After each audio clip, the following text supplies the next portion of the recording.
बच्चों good afternoon. हो सकता है रिकॉर्ड जब तक हो तब तक इवनिंग हो जाए, फिर भी नमस्कार। हम पढ़ रहे थे व्यापारिक बैंक में साख निर्माण, सामान्य उपयोगिता की सेवाएं, एजेंट के काम, उसके सामाजिक कार्य, भारत बैंक का आर्थिक विकास में योगदान और बहुत सारी बातें हमने पढ़ ली थी, है ना। आज भारत के जितने भी कमर्शियल बैंक हैं उनकी बात करेंगे कि भारत के वाणिज्यिक बैंक कौन से बैंक, वाणिज्यिक बैंक या जिनको कहते हैं भारत के व्यापारिक बैंक। हालांकि इसी के बारे में हम कर रहे थे, कमर्शियल बैंक जिनको कहते हैं। इनके अगर वर्गीकरण की बात करें तो दो प्रकार के बैंक हमारे यहाँ पे, इनको दो कैटेगरीज में बांटा जा सकता है। पहली कैटेगरी है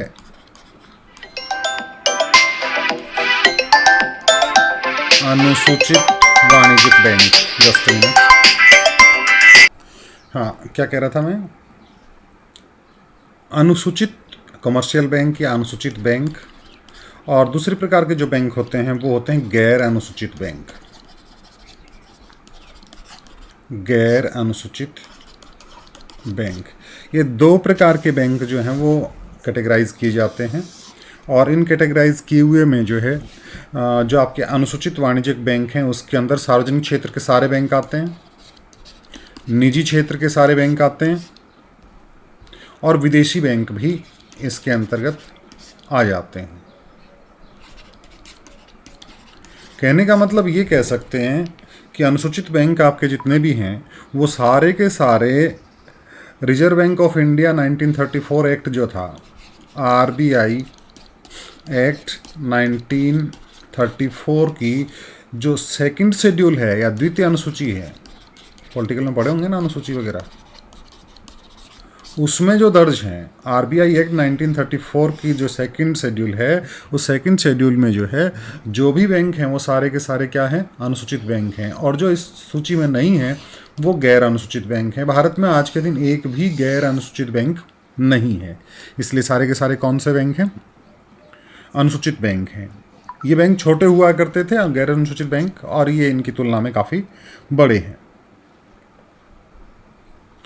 अब जो है वाणिज्यिक बैंकों की साख निर्माण की जो प्रक्रिया है उसको देखेंगे।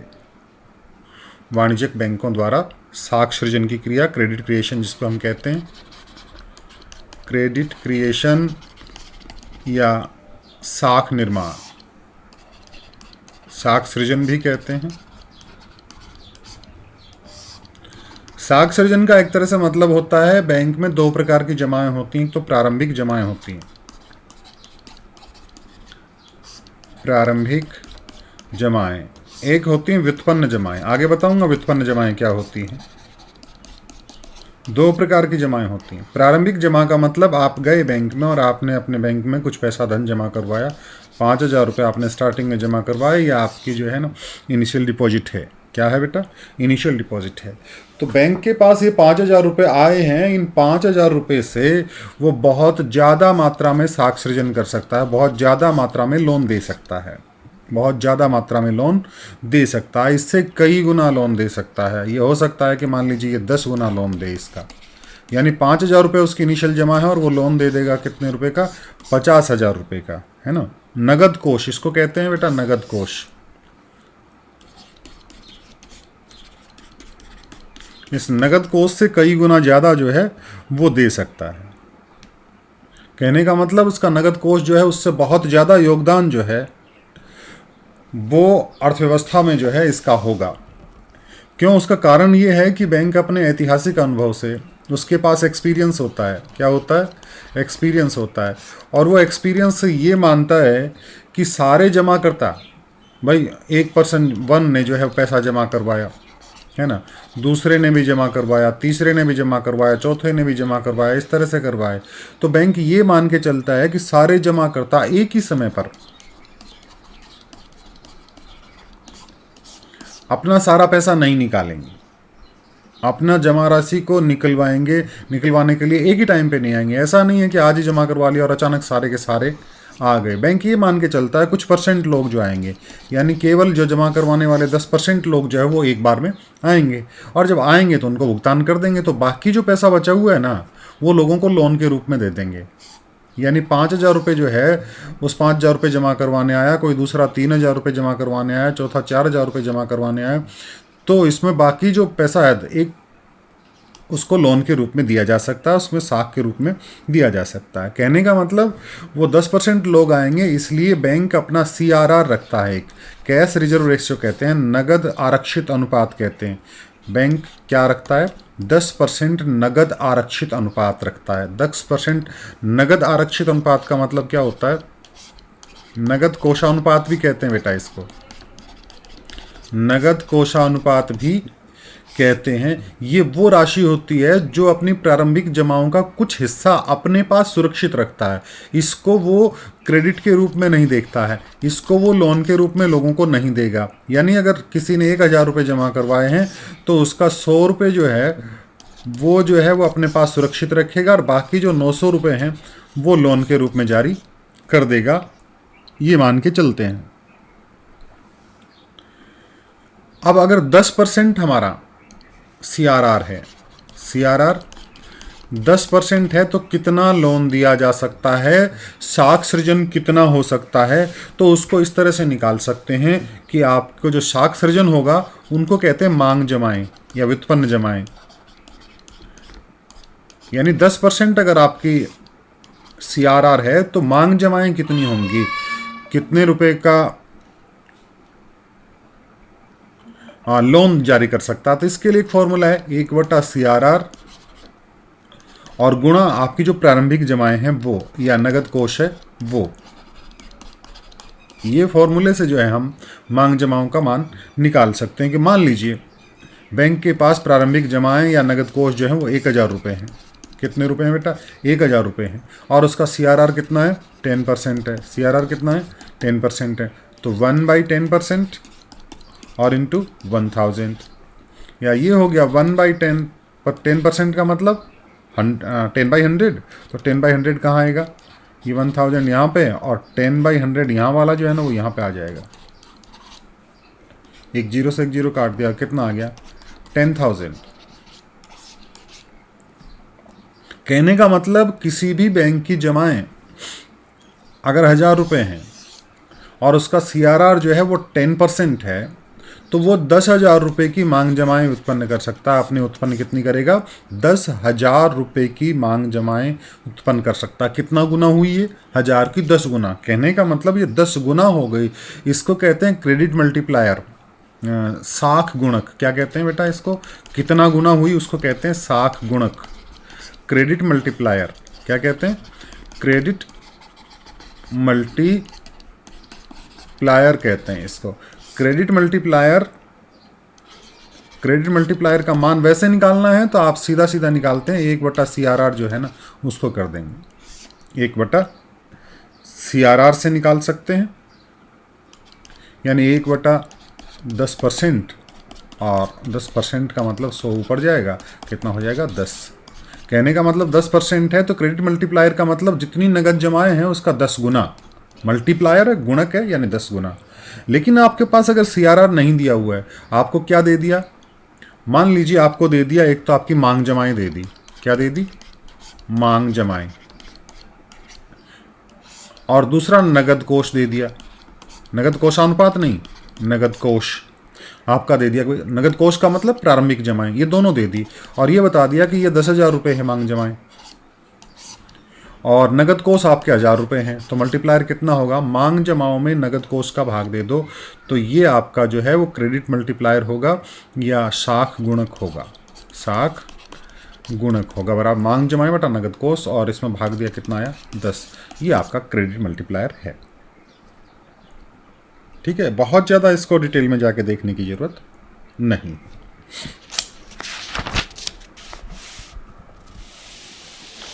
अब जो इन मांग जमाओं को और जो है व्युत्पन्न जमाओं को दूसरे नाम से, जैसे नगद कोष एक नाम हमने देखा है।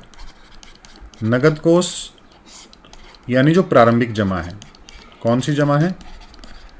प्रारंभिक जमा है। इनको प्राथमिक जमाएं भी कहते हैं। क्या कहते हैं?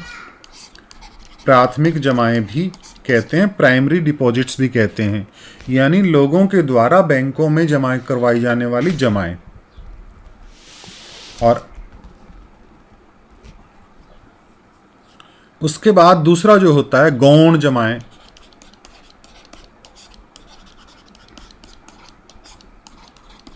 सेकेंडरी डिपॉजिट्स कहते हैं। अब ये सेकेंडरी डिपॉजिट्स कब होते हैं कि मान लीजिए आपने 1000 रुपये जो है करवाए थे, 1000 रुपये करवाए थे, आपका CRR है 10%, CRR है 10%, CRR 10% है। कहने का मतलब इसका 10% तो वो कैश के रूप में रखेगा। कहने का मतलब 10% कैश कितना, 100 रुपये रख लिया, तो बाकी कितना बचा, 900 रुपये। 900 रुपये कैसे दे दिए किसी को, लोन के रूप में दे दिए।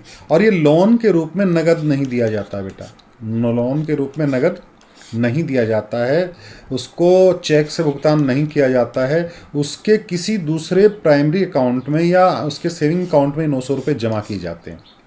1000 रुपये ये जमा थे, उसमें से 10% जो है वो हमने CRR रखा, ये 900 रुपये जो हैं वो किसी उसके दूसरे अकाउंट में रखे जाएंगे। तो 900 रुपये आपकी जो जमा हुई ना, इसको कहते हैं व्युत्पन्न जमाएं। कितनी हुई, व्युत्पन्न जमाएं।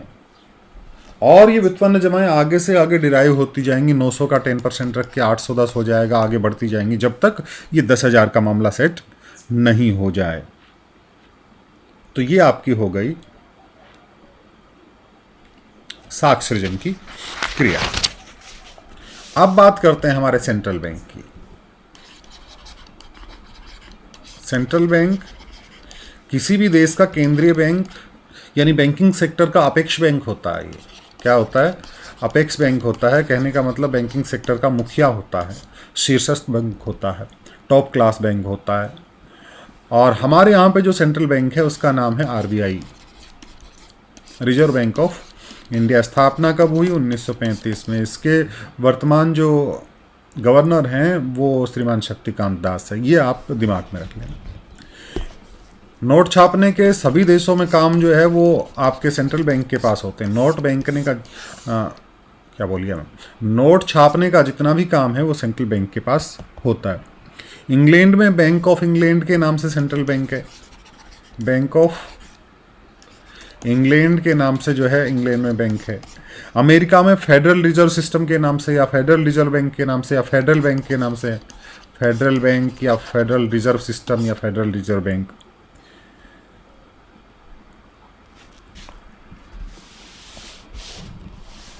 अब इसकी परिभाषा की बात करें, डेफिनेशन की बात करें कि सेंट्रल बैंक क्या होता है, तो सैमुअल्सन ने कहा कि केंद्रीय बैंक एक कार्य है।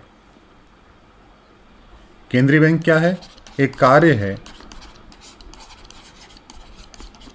सैमुअल्सन ने कहा कि केंद्रीय बैंक एक कार्य है जो क्या करता है, जो अर्थव्यवस्था, मुद्रा की पूर्ति और साख के नियंत्रण का काम करता है। यानी एक फंक्शन है केंद्रीय बैंक। और वो क्या करता है, उसकी इकोनॉमी को करता है, देखता है, मुद्रा की पूर्ति को देखता है और साख को नियंत्रित करने का काम करता है। अब बात आती है इन दोनों के बीच में डिफरेंस क्या है भाई, सेंट्रल बैंक और अभी हमने देखा थोड़ी देर पहले कमर्शियल बैंक। इन दोनों में डिफरेंस क्या है, इन दोनों में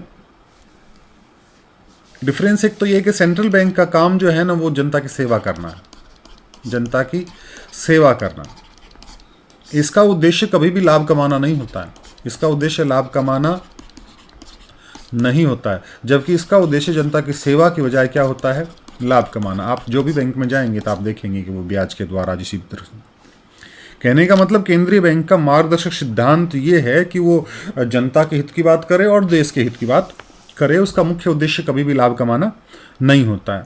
केंद्रीय बैंक का जनता से सीधा संपर्क नहीं होता है, इसका सीधा संपर्क नहीं होता, जबकि इसका सीधा संपर्क होता है। केंद्रीय बैंक एक सरकारी संस्थान है।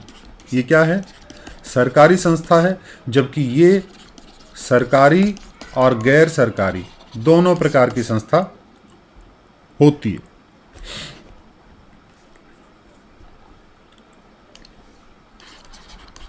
ये सेंट्रल और ये कॉमर्शियल। अब जो है केंद्रीय बैंक को नोट जारी करने का पूर्ण अधिकार होता है। नोट जारी करना, सेंट्रल बैंक नोट जारी करता है, और आपका जो व्यापारिक बैंक है वो नोट जारी नहीं कर सकता। ये तो नोटों में इकोनॉमी में आगे से आगे बढ़ाते हैं। बैंकिंग प्रणाली का नियंत्रक होता है, बैंकिंग प्रणाली का कंट्रोलर होता है, और ये इसके अंडर में काम करते हैं। ये कंट्रोलिंग का काम नहीं करते, ये इसके दिशा निर्देश के अनुसार काम करते हैं। विदेशी विनिमय जितने भी हैं उनका संरक्षक होता है, विदेशी विनिमय कोष का ये संरक्षक होता है, और ये जो है विदेशी विनिमय संबंधी कार्यों को करते हैं, इसकी देखरेख में कार्यों को करते हैं, इनकी देखरेख में। बाकी जो है इसका डिफरेंस मैं आप जो आगे बताऊंगा आपको, इनके जो कार्य हैं उसके अंतर्गत डिटेल देखेंगे। कौन कौन से कार्य हैं सेंट्रल बैंक के, उनकी बात करेंगे। सबसे पहला काम कई बार जिक्र कर चुके हैं, नोट जारी करना। नोट जारी करना, आज दुनिया के जितने भी देश हैं उन सारे देशों में नोट छापने का अधिकार केवल केंद्रीय बैंकों को प्राप्त होता है, और केंद्रीय बैंक द्वारा जारी किए गए नोट सारे देश में असीमित विधि ग्राह्य के रूप में घोषित होते हैं। असीमित विधि ग्राह्य, देखिए ऐसे शब्द कई बार हिंदी में कुछ दूसरे और भी शब्द आ जाते हैं। इसको मैं इंग्लिश में बता दूं कि अनलिमिटेड लीगल टेंडर। इसका मतलब क्या होता है कि आप किसी चीज़ के भुगतान के रूप में कितनी भी मात्रा में जो है वो पैसा दे सकते हैं बैंक में। बैंक में आपको 1000 रुपये जमा करवाने 1000 रुपये दे सकते हैं, 1 लाख करवाने 1 लाख जमा करवा सकते हैं, 1 करोड़ के नोट आप दे सकते हैं। तो उसमें ये नहीं कह सकते कि आप 100 के नोट क्यों दे रहे हो, हमको तो 2-2 हज़ार के नोट दो। नहीं, ये अनलिमिटेड लीगल टेंडर है। और इनको जो है 20वीं सदी के प्रारंभ में इन बैंकों को निर्गमन बैंक भी कहा गया, बैंक ऑफ इश्यू, क्योंकि ये नोट जारी करते हैं ना। अब नोट जारी करने की जो प्रक्रिया है उस प्रक्रिया के बारे में पहले जिक्र कर चुका हूं, लेकिन जो है ना एक ही बैंक को नोट जारी करने के अधिकार क्यों होते हैं, केंद्रीय बैंक को ही नोट जारी करने का अधिकार क्यों होता, बाकी क्यों नहीं है? क्योंकि सबसे पहला कारण है कि एक बैंक जारी करेगा तो नोटों में समरूपता बनी रहेगी। क्या बनी रहेगी? समरूपता बनी रहेगी। अदरवाइज अलग अलग बैंक, ये बैंक भी जारी करता, ये बैंक भी जारी करता, इसकी मशीन थोड़ी सी अलग है, इसकी मशीन अलग है, इसकी मशीन, इसमें से नोट अलग तरह से जारी हुआ, इसमें अलग तरीके से, और ये मार्केट में जाएगा तो कौन सा जो है वो डुप्लीकेट टेंडर है पता ही नहीं चलेगा, कौन सी करेंसी जो है वो गलत चल रही है वो पता नहीं चलेगा। इसलिए समरूपता बनाए रखने के लिए आपके केंद्रीय बैंक जो है वो उसको अधिकार प्राप्त होते हैं, और इससे देश की मुद्रा में जनता का विश्वास सुदृढ़ हो जाता है कि भाई सेंट्रल बैंक जारी कर रहा है मतलब सही है। और एक तरह से ये भी कह सकते हैं कि उस पर कंट्रोलिंग भी किया जा सकता है, क्योंकि कंट्रोलर एक ही रहेगा। मान लीजिए आरबीआई कंट्रोलिंग करता है, उसके बाद में अलग अलग रहेगा तो कंट्रोलर अलग अलग हो जाएंगे। नोट जारी करने का एकाधिकार जो है उसको मुद्रा को जो है वो घटा के बढ़ा के मुद्रा की पूर्ति में पर्याप्त लोच बनाई जा सकती है। कभी जब ज़रूरत है तो मुद्रा की पूर्ति को बढ़ा देंगे और जब ज़रूरत है तो घटा देंगे। और जब नोट जारी करने का काम हम ये कह सकते हैं कि लाभ का है, तो इससे जो भी एक्स्ट्रा बेनिफिट मिलता है उसको सरकारी कोषों में जमा करवाया जाता है। तो ये तो नोट जारी करने की बात हुई, पहला काम नोट जारी करना। दूसरा काम है सरकार का बैंक।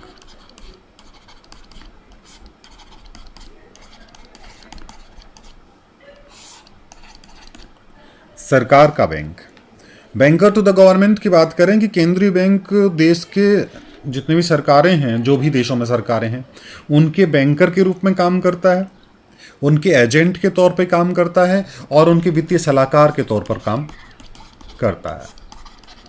सरकार को इससे संबंधित कोई भी सलाह लेनी होती है तो आरबीआई से बात करती है कि भाई आप हमें जो है इसमें से सलाह दीजिएगा। कि जैसे ये बैंक जो है व्यापारिक बैंक हमारे लिए काम करते हैं, उसी तरह से केंद्रीय बैंक जो है वो सरकार के लिए काम करता है। सरकार की जमाओं को स्वीकार करना, सरकार को लोन देने का काम भी कई बार किया जा सकता है। इसी प्रकार जैसे सरकार का बैंक है, ये बैंकों का बैंक भी है। किसका बैंक है? बैंकों का बैंक। बैंकों का बैंक मतलब जो हमारे व्यापारिक बैंक है, इन व्यापारिक बैंकों ने अपना जमा जो है वो कहाँ करवाना है? वो सेंट्रल बैंक में करवाएंगे, केंद्रीय बैंक में करवाएंगे, आरबीआई में करवाएंगे। कहने का मतलब जो हमारे व्यापारिक बैंक हमारे लिए जितने भी काम करते हैं वो सारे के सारे काम जो है वो सेंट्रल बैंक इन व्यापारिक बैंकों के लिए करता है। ये नकद कोष वगैरह का भी जो है देखा जाता है इसमें। एक होता है बैंकों का निरीक्षण करने का काम जो है, सुपरविजन इनका काम करता है कि व्यापारिक बैंकों का सुपरविजन करना। व्यापारिक बैंकों का सुपरविजन, निरीक्षण कह सकते हैं कि किसको लाइसेंस जारी करना है, किसका लाइसेंस रद्द करना है, कौन क्या गड़बड़ कर रहा है, कौन सही तरीके से काम कर रहा है। नए बैंक खोलने हैं या कोई पुराना बैंक बंद करना है या मर्जर करना है। मर्जर जानते हो ना?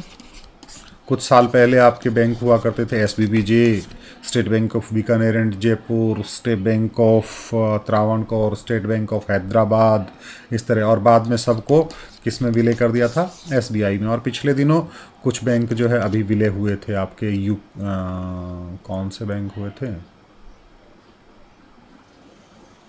पीएनबी में कुछ बैंकों का विलय हुआ था, पंजाब नेशनल बैंक में कुछ बैंकों का, जैसे उसमें एक बैंक था आपका oriental bank of commerce, OBCs के नाम था, तो इसको विलय करना है। ये सारा काम जो है वो केंद्रीय बैंक करता है। अंतिम ऋणदाता है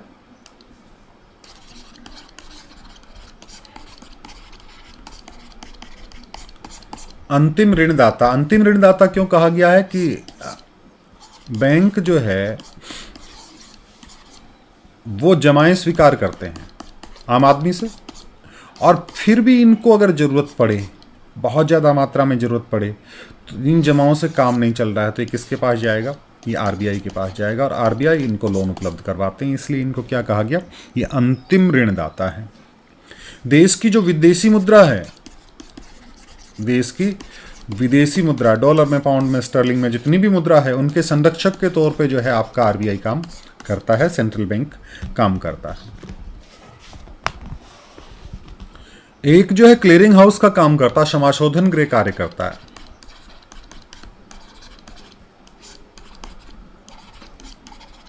क्लियरेंस हाउस का काम करता है। क्लियरेंस हाउस का मतलब जो है ना, एक व्यक्ति ए जो है, इसके पास 1000 रुपये का चेक है, व्यक्ति की बजाय यहाँ पे मैं ए बैंक मानूं, है ना, और इस ए बैंक को जो है बी बैंक में कुछ देना है।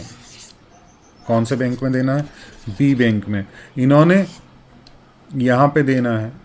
एक व्यक्ति और कोई सी बैंक है,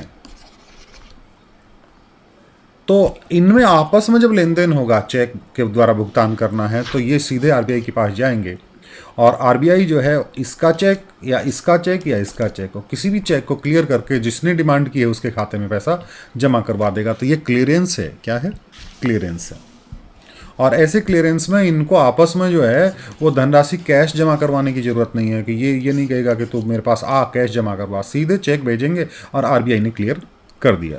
साख मुद्रा के नियंत्रण, साख मुद्रा के नियंत्रण का काम करता है। साख नियंत्रण का काम करता है। साख नियंत्रण का मतलब अगर बहुत ज़्यादा मात्रा में साख का विस्तार हो गया है, देश में साख की मात्रा बढ़ गई है तो उसको कम किया जाएगा, और साख की मात्रा बहुत कम हो रही है तो उसको बढ़ाया जाएगा। उसके लिए जो है अलग अलग टूल्स अपनाए जाते हैं, उसको आगे मैं बताऊंगा। आगे कुछ काम है, अन्य कार्यों में आते हैं आंकड़े इकट्ठे करना, विभिन्न प्रकार के आर्थिक सर्वे वगैरह और विभिन्न प्रकार के आंकड़े इकट्ठे करने का काम जो है वो आरबीआई का होता है। और आरबीआई आंकड़े इकट्ठे करने के साथ साथ कुछ जर्नल प्रकाशित करवाता है, कुछ पत्र पत्रिकाएं प्रकाशित करवाता है, कुछ मासिक, कुछ छमाही, इस तरह की पत्रिकाएं जो हैं वो, और आंकड़े भी प्रकाशित करवाता है। अन्य कार्यों में एग्रीकल्चर फाइनेंस की बात, एग्रीकल्चर क्रेडिट की बात आती है, उसका काम भी करता है। एग्रीकल्चर क्रेडिट का काम जो है वो आपका आरबीआई करता है। अंतर्राष्ट्रीय मुद्रा सम्मेलन का काम है तो उसमें ये भाग लेता है, ऑर्गेनाइज भी करवाता है। फटे पुराने नोट, इंपॉर्टेंट बात है काफ़ी, फटे पुराने नोट जो हैं उनको बदलने का काम भी आरबीआई करता है।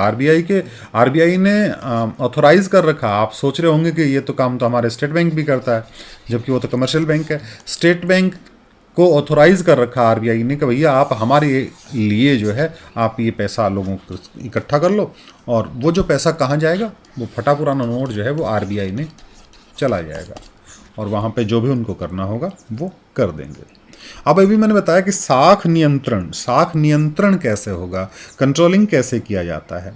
दो प्रकार की, यानी यूँ इसको प्रश्न को दो तीन प्रकार से पूछा जाता है। एक तो मुद्रा की पूर्ति के प्रवाह को, मुद्रा की पूर्ति के प्रवाह को नियंत्रण, इसको इसी तरह से कह सकते हैं साख पर नियंत्रण, या मौद्रिक नीति के उपकरण, मौद्रिक नीति के उपकरण। कौन कौन से मौद्रिक नीति के उपकरण हैं, कौन कौन से ऐसे उपाय हैं जिनसे मुद्रा की पूर्ति के प्रवाह को कंट्रोल किया जा सकता है, कौन से ऐसे प्रवाह हैं जो साख के प्रवाह को नियंत्रण किया जाता है। बात एक ये दो प्रकार के उपकरण होते हैं। एक तो होता है मात्रात्मक उपकरण,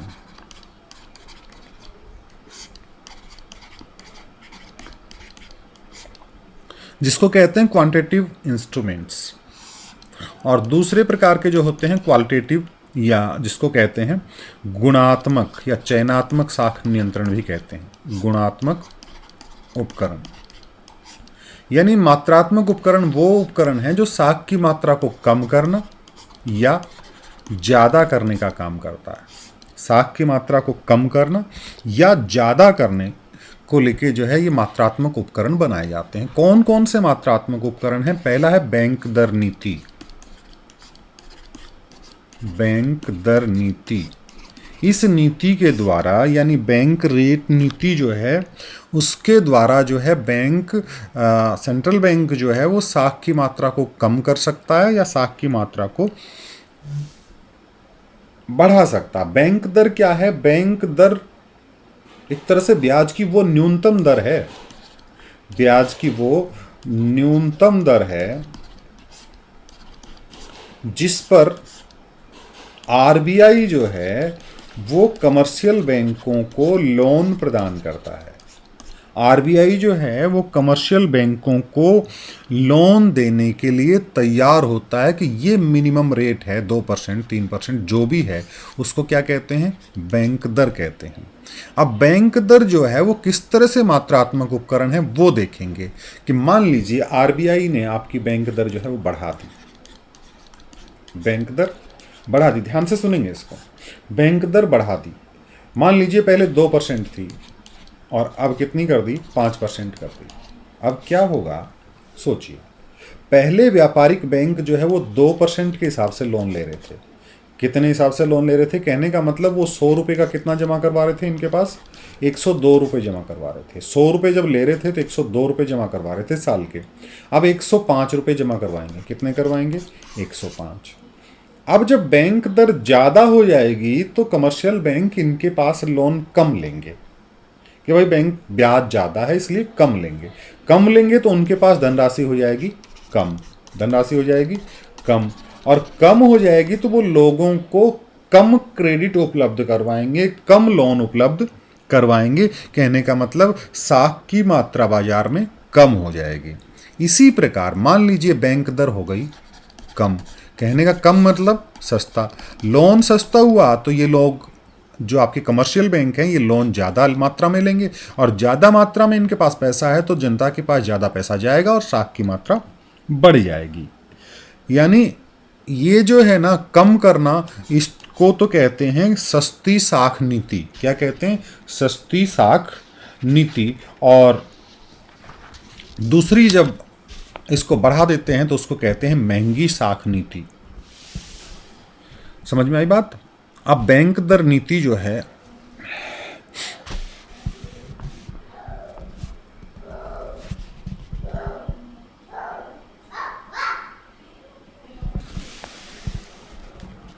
देखिए कुछ एक बातें किताब में नहीं है, मैं और बताऊंगा।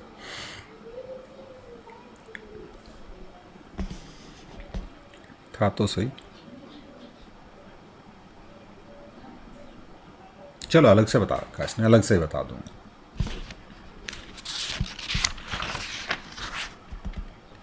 मात्रात्मक उपकरण जो है वैसे बैंक दर में आ जाता है, फिर भी एक तो हो गया आपका बैंक दर नीति, मात्रात्मक उपकरणों की बात कर रहे हैं।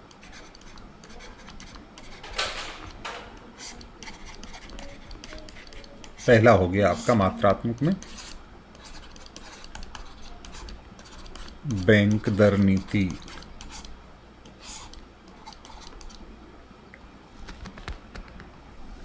दूसरा है खुले बाजार की क्रियाएं।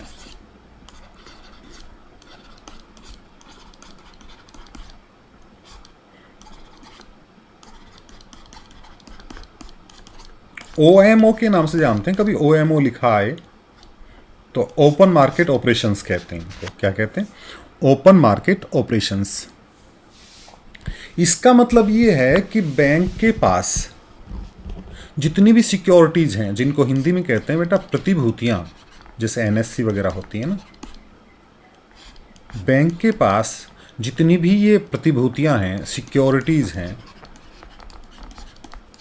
नाम सुना होगा ना, नेशनल सेविंग सर्टिफिकेट, राष्ट्रीय बचत पत्र वगैरह, इस तरह के जो बॉन्ड्स हैं, वो प्रतिभूतियां खुले बाजार में बेचना, क्या कहा हमने? खुले बाजार की क्रियाएं। तो खुले बाजार में बेचना या खरीदना, खुले बाजार में बेचना या खरीदना। अब सीधी सी बात है, खरीदने और बेचने से साख की प्रक्रिया या साख क्रिया किस प्रकार से जो है प्रभावित होगी वो देखिएगा। खुले बाजार में अपनी सिक्योरिटीज बेच दी उन्होंने, बैंक के पास जो सिक्योरिटीज रखी हुई हैं उनको खुले बाजार में बेच दी। एनएससी थे, मान लीजिए इनके पास 1 लाख रुपए, 1 लाख करोड़ रुपए के एनएससी थे। अब 1 लाख करोड़ के एनएससी इन्होंने मार्केट में बेचे।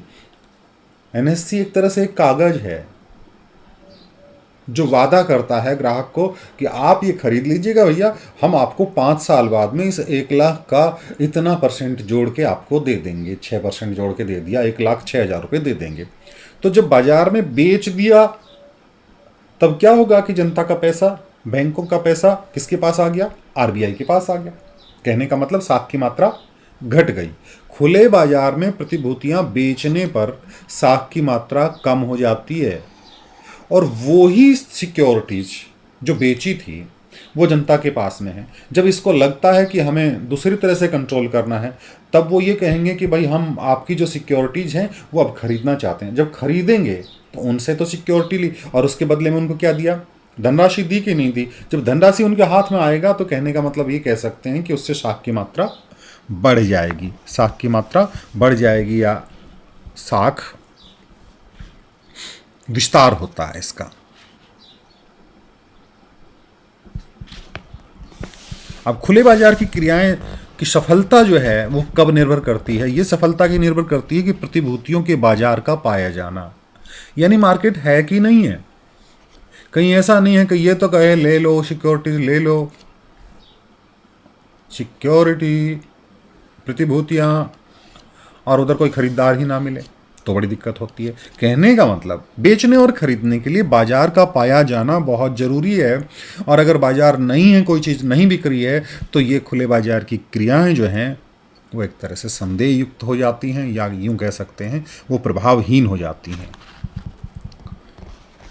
और जब व्यापारिक बैंक अपने पास कोष रखना चाहते हैं, मान लीजिए बहुत सारा कोष अपने पास रखना चाहते हैं व्यापारिक बैंक, और जब वो अपने पास अधिक कोष रखना चाहते हैं तो उनको प्रतिभूतियां खरीदने की जरूरत होती ही नहीं है।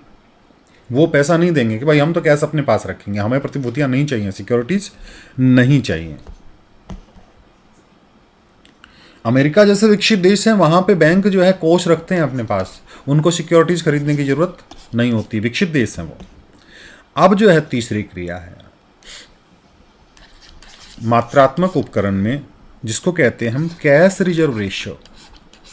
कैश रिजर्व रेशियो या नगद कोषानुपात, नगद जो भी लिखें आप, नगद कोषानुपात। ये सीआरआर जो है इसका मतलब है बैंक की कुल जमाओं का एक न्यूनतम अनुपात है बेटा। बैंक, व्यापारिक बैंक जो है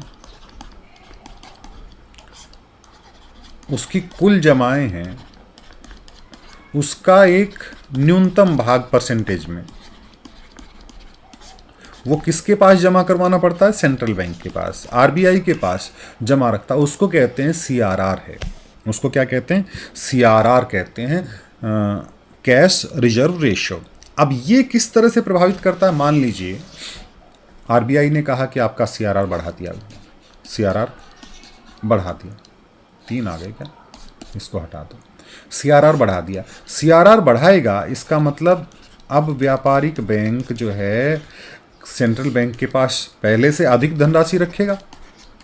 सीआरआर बढ़ा दिया कि कैश पहले 10% रखना पड़ता था, आपके पास 1000 रुपये थे, 1000 में से 100 रखना पड़ता था, और अब कह दे 11%, यानी अब 110 रखना पड़ेगा। इसका मतलब व्यापारिक बैंक के पास धनराशि की हो जाएगी कमी और साख की मात्रा घट जाएगी। और इसी तरह से सीआरआर को घटा दिया कि अब 10% की बजाय आपको 5% ही रखना पड़ेगा, तो व्यापारिक बैंक के पास ज़्यादा धनराशि बचेगी, ज़्यादा धनराशि बचेगी, और वो लोगों को ज़्यादा मात्रा में साख उपलब्ध करवाएंगे, लोन उपलब्ध करवाएंगे। इससे साख की मात्रा बढ़ेगी। मात्रात्मक बात कर रहे हैं हम अभी तक, तीसरे नंबर की बात। चौथा है वैधानिक तरलता अनुपात। वैधानिक तरलता अनुपात, ये वाला जो अनुपात है ना, वो याद रखना। सीआरआर और एसएलआर, एसएलआर कहते हैं इसको, स्टेचुरी लिक्विडिटी रेट, रेट नहीं सॉरी, रेशियो।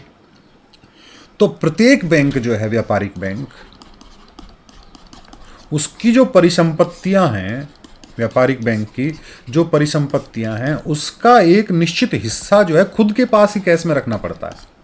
किसके पास रखना पड़ता है? खुद के पास। यानी व्यापारिक बैंक को खुद के पास जो रखना पड़ता है तरल रूप में, वो वैधानिक तरलता अनुपात है। और जो सेंट्रल बैंक के पास रखना पड़ता है उसको क्या कहते हैं? सीआरआर। इनमें कंफ्यूज मत हो जाना। सीआरआर किसके पास रखा जाता है? रिजर्व बैंक के पास। किसके पास रखा जाता है? रिजर्व बैंक के पास। और एसएलआर किसके पास रखा जाता है? बैंक खुद के पास रखता है। हालांकि प्रभाव वैसा ही पड़ेगा, साख की मात्रा पे प्रभाव वैसा ही पड़ेगा कि एसएलआर बढ़ा दिया तो अब बैंक को अपने पास ज़्यादा रखना पड़ेगा, तो उसको क्रेडिट के लिए धनराशि कम बचेगी। यानी बढ़ाने पे साख की मात्रा कम हो जाती है, घटाने पे साख की मात्रा बढ़ जाती है। तो ये हो गए आपके 4 जो हैं वो वैधानिक तरलता अनुपात, आपका सीआरआर, आपकी बैंक दर नीति और खुले बाजार की क्रियाएं। ये मात्रात्मक उपकरण हैं। अब देखें इनके चयनात्मक उपकरण या गुणात्मक उपकरण।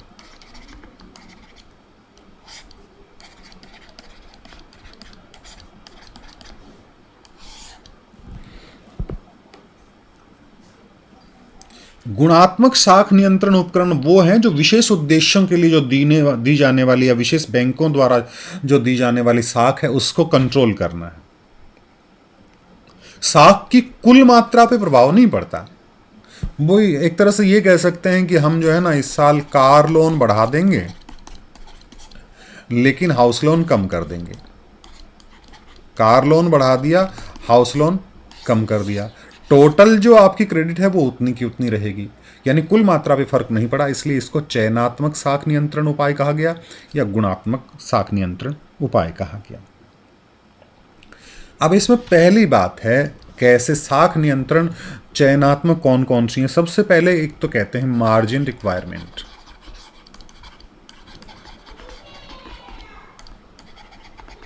मार्जिन रिक्वायरमेंट या जिसको कहते हैं सीमांत आवश्यकता। सीमांत आवश्यकता के बजाय मार्जिन रिक्वायरमेंट शब्द ही ज़्यादा बेटर लगता है मुझे। इसका मतलब क्या होता है?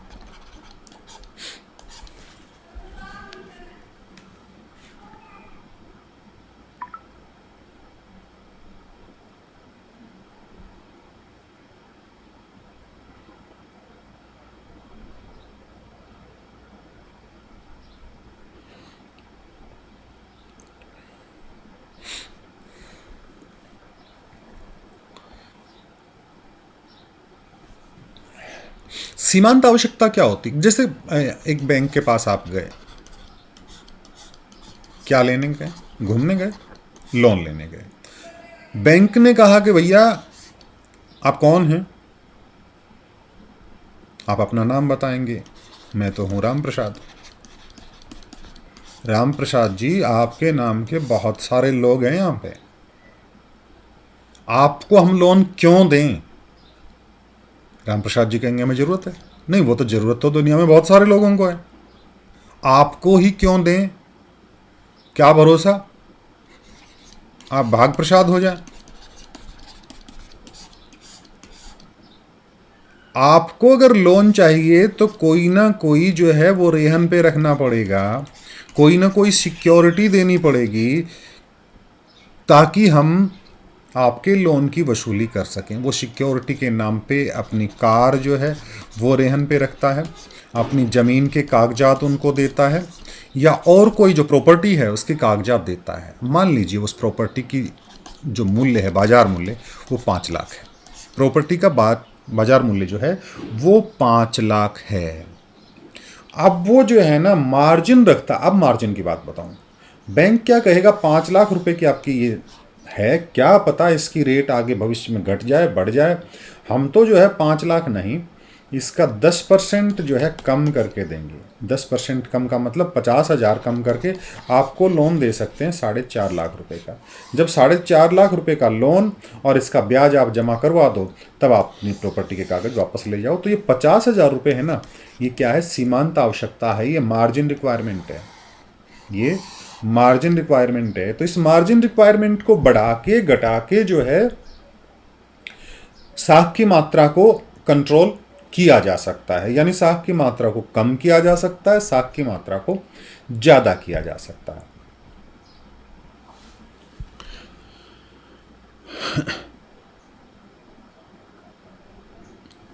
यानी अगर साख के प्रवाह को कम करना है तो मार्जिन को बढ़ा दो, और साख के प्रवाह को बढ़ाना है तो मार्जिन को कम कर दो। दूसरी बात, साख की राशनिंग कर देते हैं। साख की क्या कर देते हैं, राशनिंग।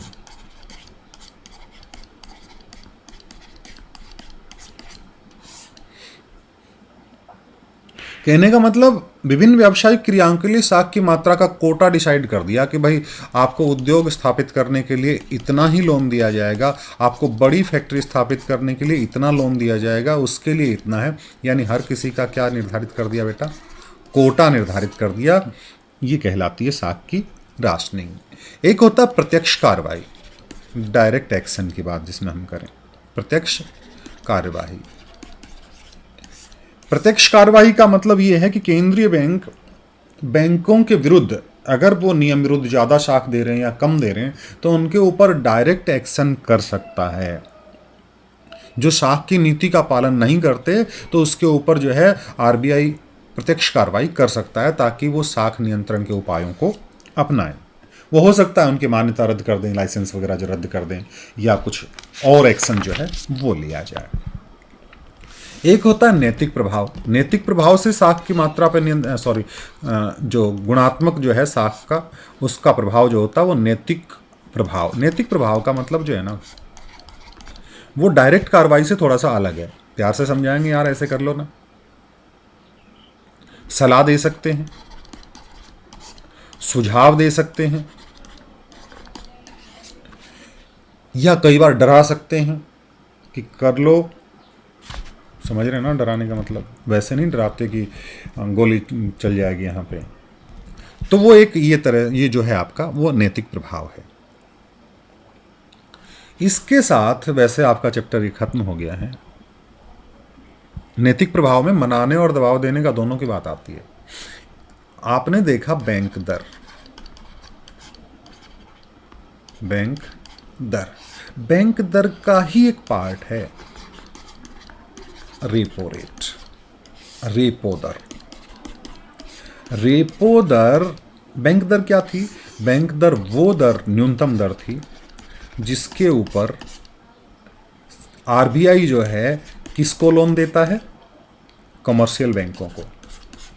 वो न्यूनतम दर जिस पे आरबीआई जो है वो कमर्शियल बैंकों को ऋण देता है,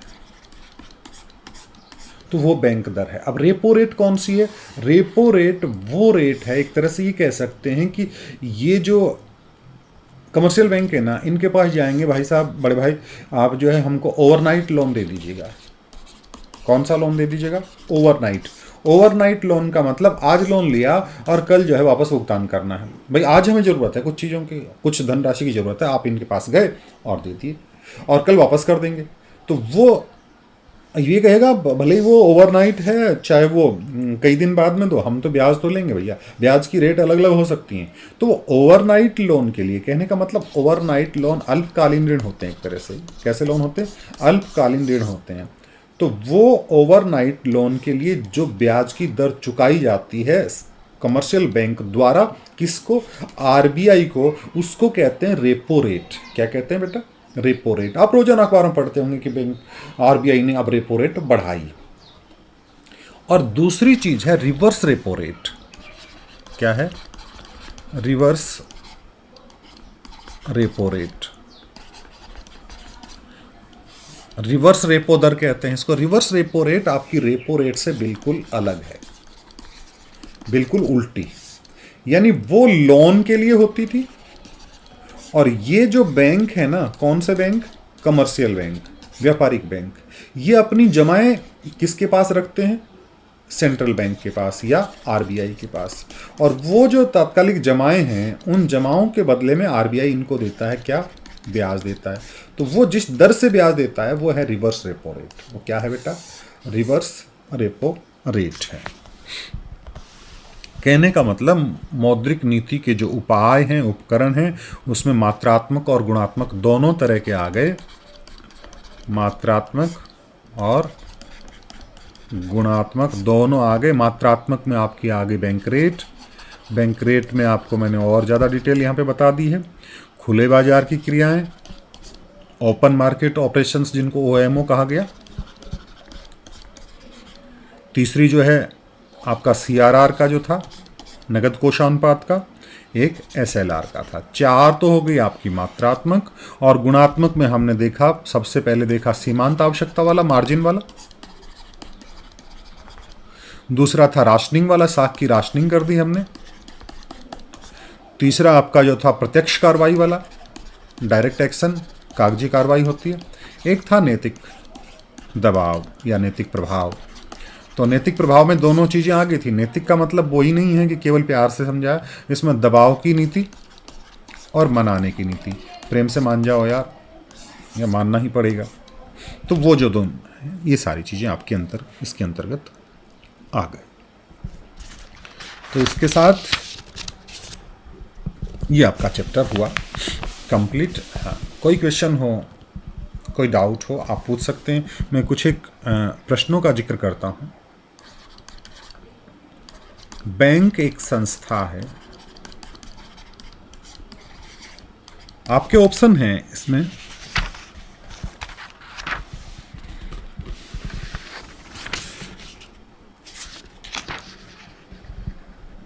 मुद्रा का व्यापार करती है, मुद्रा देना, मुद्रा लेना। शेयर और परिसंपत्तियों का व्यापार करती है, वस्तुओं का निर्माण करती है। न केवल मुद्रा का व्यापार करती है बल्कि मुद्रा का निर्माण भी करती है। तो बैंक जो है वो मुद्रा का व्यापार भी करती है और मुद्रा का निर्माण भी करती है, क्योंकि यहाँ पे केवल बैंक है, यहाँ पे केंद्रीय बैंक या व्यापारिक बैंक की बात नहीं आई।